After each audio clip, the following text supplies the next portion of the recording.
from Philadelphia, in Congress, July 4th, 1776, the unanimous declaration of the 13 United States of America. When, in the course of human events, it becomes necessary for one people to dissolve the political bands which have connected them with another, and to assume among the powers of the earth the separate and equal station to which the laws of nature and of nature's God entitle them, a decent respect to the opinions of mankind requires that they should declare the causes which impel them to the separation. We hold these truths to be self-evident, that all men are created equal,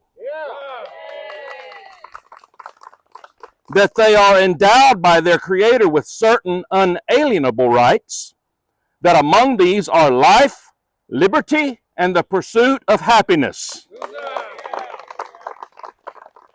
That to secure these rights, governments are instituted among men, deriving their just powers from the consent of the governed. And that whenever any form of government becomes destructive of these ends, it is the right of the people to alter or to abolish it,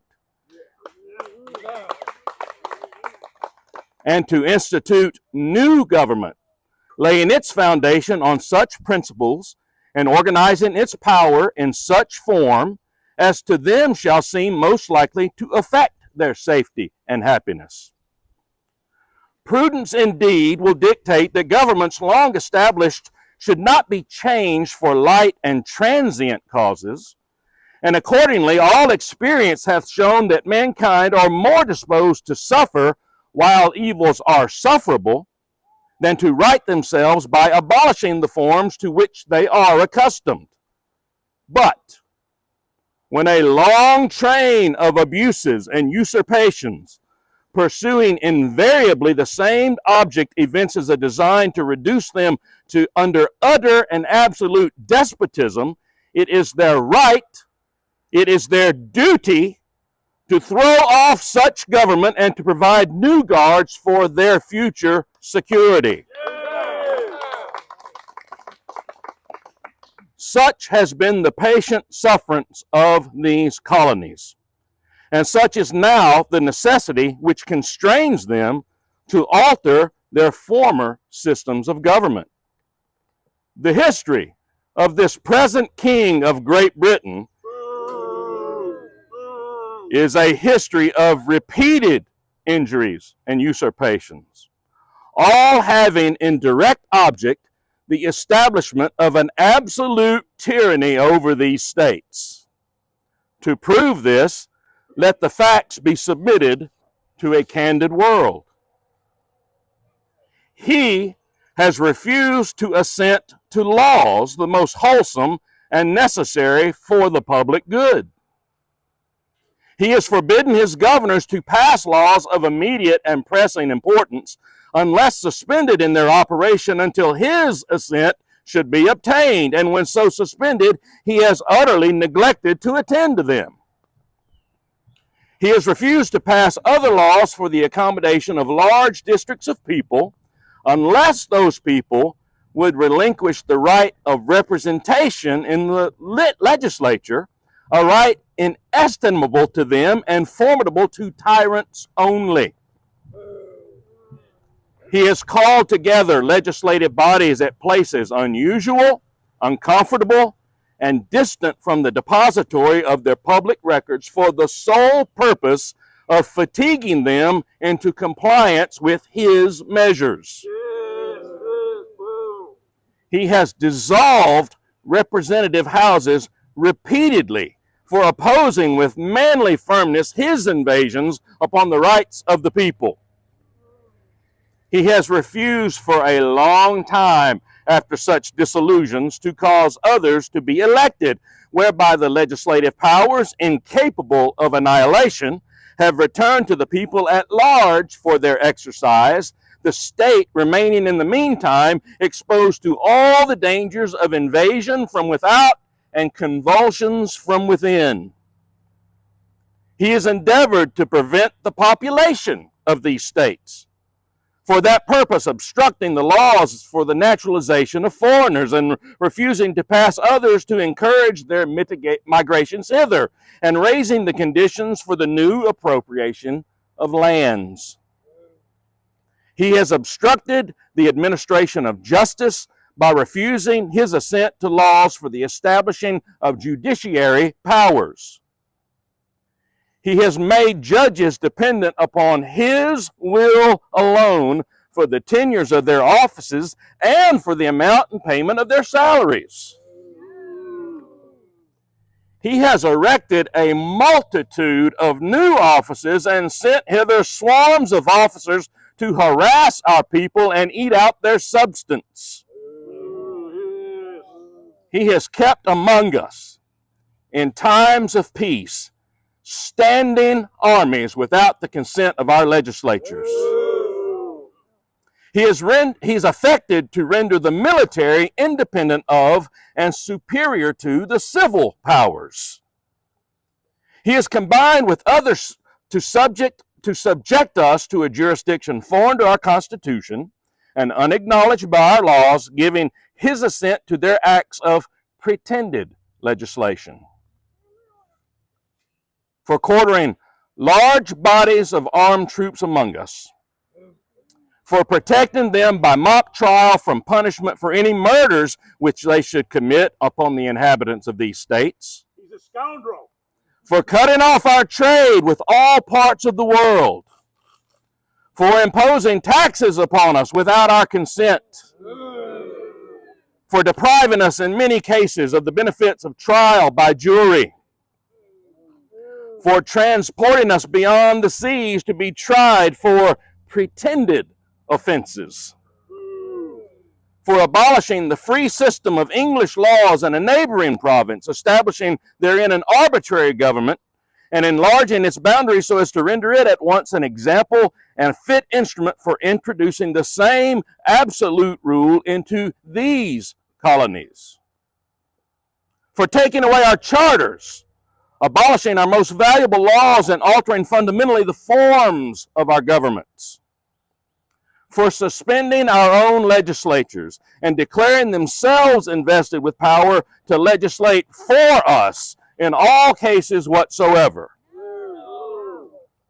He has abdicated government here by declaring us out of his protection and waging war against us.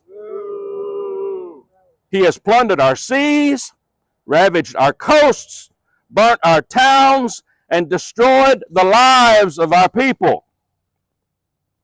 He is at this time transporting large armies of foreign mercenaries to complete the works of death, desolation, and tyranny already begun, with circumstances of cruelty and perfidy scarcely paralleled in the most barbarous age and totally unworthy of the head of a civilized nation.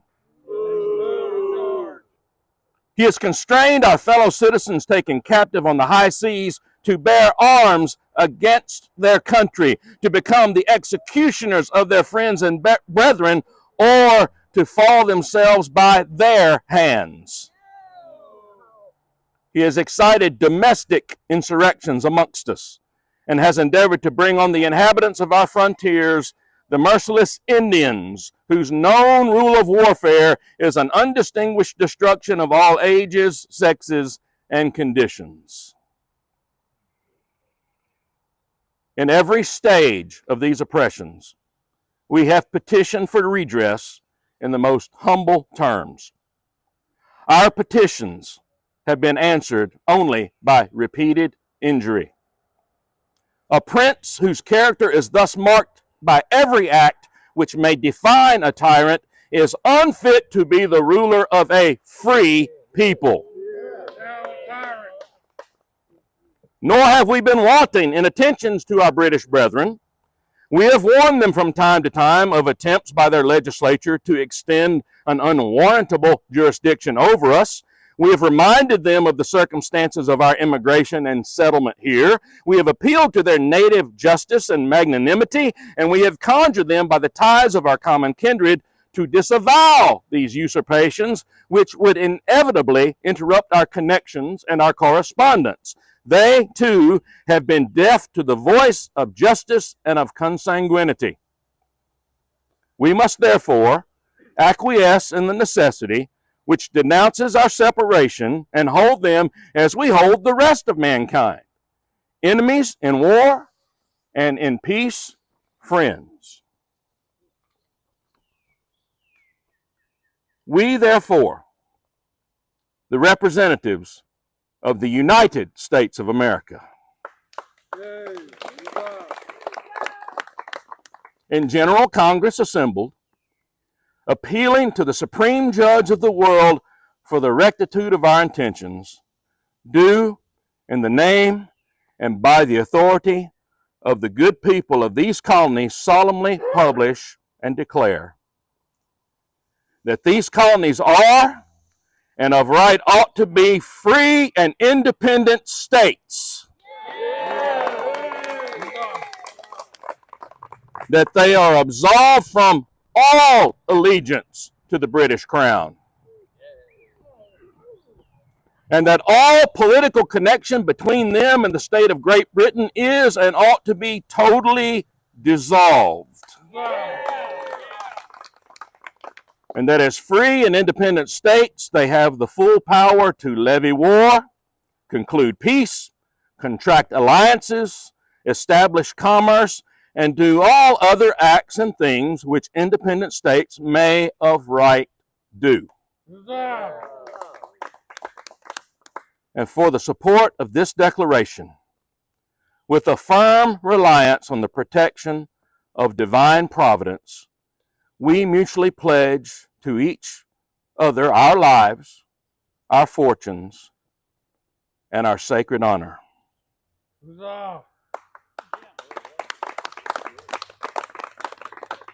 We shall now toll the bell in honor of these 13 independent states. New Hampshire, Massachusetts, Connecticut, Rhode Island, New York, New Jersey, Pennsylvania, Delaware, Maryland, Virginia, North Carolina, South Carolina, and Georgia.